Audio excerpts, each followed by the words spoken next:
بسم اللہ الرحمن الرحیم۔ السلام علیکم ورحمۃ اللہ وبرکاتہ۔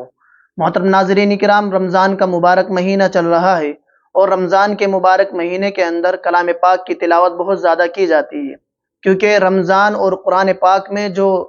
دوستی ہے اور جو تعلق ہے وہ بہت زیادہ گہرا ہے۔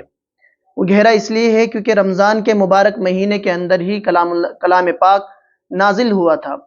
اور کلام پاک جب اس مہینے کے اندر نازل ہوا اور کلام پاک کی تلاوت بھی اس مہینے کے اندر زیادہ کی جاتی ہے،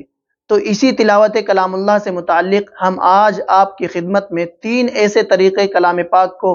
پڑھنے کے رکھنے والے ہیں جس کو عوام اور جس کو ہماری مائیں اور بہنیں یہ سمجھتی ہے کہ ہم اس طرح سے کلام پاک پڑھ رہے ہیں تو ہمیں ثواب ملے گا، لیکن وہ حقیقت میں کوئی گناہ اپنے ذمے لے رہے ہیں، اور کلام پاک کی بے ادبی اور کلام پاک کی بے حرمتی اور کلام پاک کو غلط طریقے پر پڑھنے کا گناہ انہیں مل رہا ہے۔ 3 طریقوں میں سے پہلا طریقہ یہ ہے کہ بہت سے لوگوں کو دیکھا گیا ہے کہ جب وہ کلام پاک پڑھتے ہیں تو صرف بھنبھناہٹ کی آواز آتی ہے، تلاوت کلام پاک کر رہے ہوتے ہیں لیکن الفاظ صحیح طور پر ان کے نہیں نکلتے ہیں، آواز صحیح طور پر نہیں نکل پاتی ہے، تلاوت کلام پاک سمجھ میں نہیں آ رہا ہوتا ہے کہ تلاوت کلام پاک کی جا رہی ہے یا کوئی چیز گنگناہٹ کی آواز آ رہی ہے، یا کوئی آدمی کوئی چیز گنگنا رہا ہے۔ جیسے عام طور پر دیکھا گیا ہے کہ بہت سے لوگ تلاوت کلام پاک اس طریقے پر کرتے ہیں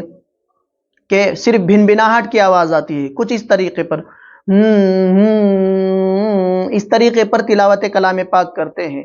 کہ معلوم تو ہوتا ہے کہ کوئی آدمی تلاوت کر رہا ہے، لیکن یہ سمجھ میں نہیں آ رہا ہوتا ہے کہ تلاوت کلام پاک کی کون سی آیت پڑھی جا رہی ہے اور کیا پڑھا جا رہا ہے۔ تلاوت کلام پاک اس طریقے پر نہیں کرنی چاہیے، نہ ہی زبان ہلتی ہے اور نہ ہی ہونٹ ہلتے ہیں، بس ہونٹ بھی بند رہتے ہیں، انگلیاں پھیرتے ہیں اور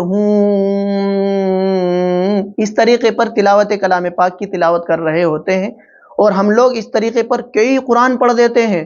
اور اپنے آپ کو ہم لوگ یہ سمجھتے ہیں کہ ہم نے کئی سارے کلام پاک پڑھ لیے ہیں اور ہم ثواب کا کام کر رہے ہیں، اور در حقیقت یہ کلام پاک کی بے ادبی ہے۔ کلام پاک کو صحیح نہ پڑھنے کا گناہ ہم اپنے ذمے میں لے رہے ہیں، اس لیے تلاوت کلام پاک کو صحیح طریقے پر کیا جائے۔ مثال کے طور پر ہم کلام پاک کا پہلا ہی پارہ پڑھ رہے ہیں، الف لام میم ذالک الکتاب لا ریب فیہ، اس طریقے پر ہر حرف ہمارا سمجھ میں آ رہا ہو، یہ نہیں کہ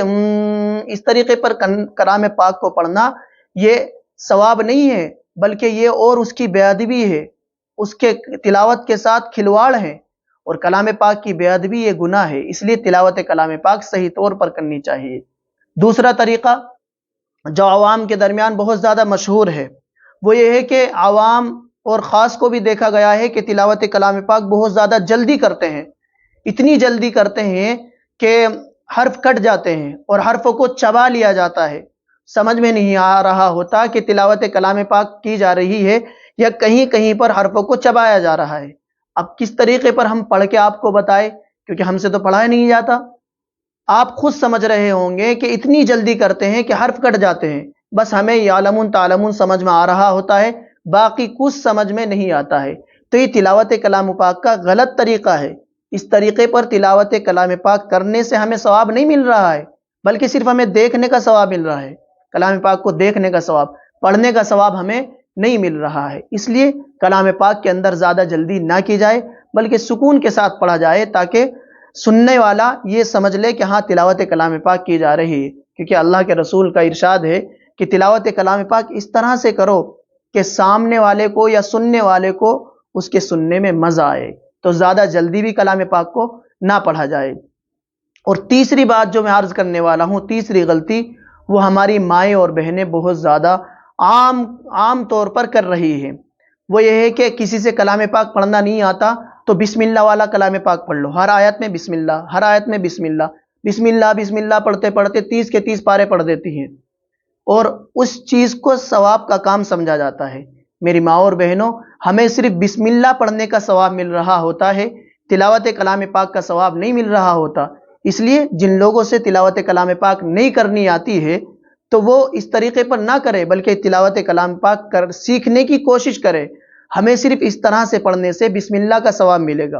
اور ہم یہ سمجھ رہے ہیں کہ ہم اس طرح سے بسم اللہ والا کلام پاک پورا کر دیں گے تو ہمیں ایک کلام پاک کا ثواب ملے گا، یہ بالکل غلط طریقہ ہے، اس طرح سے نہیں سوچنا چاہیے، صرف بسم اللہ پڑھنے کا ثواب ہم لوگوں کو ملے گا۔ تو یہ تین چیزیں ہیں، ایک تو کلام پاک کو اس طرح سے نہیں پڑھنا چاہیے، تو اس طریقے پر پڑھنا بھی غلط ہے۔ دوسرا، اتنی جلدی نہیں پڑھنا چاہیے کہ حرفوں کو چبا لو، حرفوں کو کھا جاؤ، یہ بھی غلط طریقہ ہے۔ اور تیسرا جو غلط طریقہ ہماری ماؤں بہنوں کے درمیان جو رائج ہو چکا ہے وہ یہ ہے کہ بسم اللہ والا کلام پاک پڑھا جائے۔ ہاں، ہمیں بسم اللہ پڑھنے کا ثواب ملے گا یا انگلی پھیرنے کا ثواب ملے گا، لیکن تلاوت کلام اللہ کا ثواب ہم لوگوں کو نہیں ملنے والا ہے۔ اس لیے جو طریقہ عورتوں کے درمیان رائج ہوتا چلا جا رہا ہے کہ بسم اللہ والا کلام پاک پڑھ لو، تو یہ طریقہ بالکل غلط ہے۔ جن ماں اور بہنوں سے تلاوت کلام پاک نہیں آتی ہے تو وہ تلاوت کلام اللہ پڑھنے کی کوشش کرے، سیکھنے کی کوشش کرے، لیکن اس طریقے کو رائج کرنا کہ بسم اللہ سے پورا کلام پاک پڑھ دیں گے تو کلام پاک کا ثواب مل جائے گا، ایسا نہیں ہے میری ماؤں بہنوں، ایسا نہیں ہے۔ صرف انگلی پھیرنے کا ثواب ہمیں مل سکتا ہے، بسم اللہ پڑھنے کا ثواب ہمیں مل سکتا ہے، لیکن اس طرح سے کلام پاک کو مکمل کرنے سے پورے کلام مجید پڑھنے کا ثواب ہم لوگوں کو نہیں ملنے والا ہے۔ اس لیے یہ تین طریقے ہیں، ان تینوں طریقوں پر کلام پاک کو نہ پڑھا جائے۔ امید ہے کہ آپ حضرات کو یہ مسئلہ اچھی طرح سمجھ میں آ گیا ہوگا۔ السلام علیکم ورحمۃ اللہ وبرکاتہ۔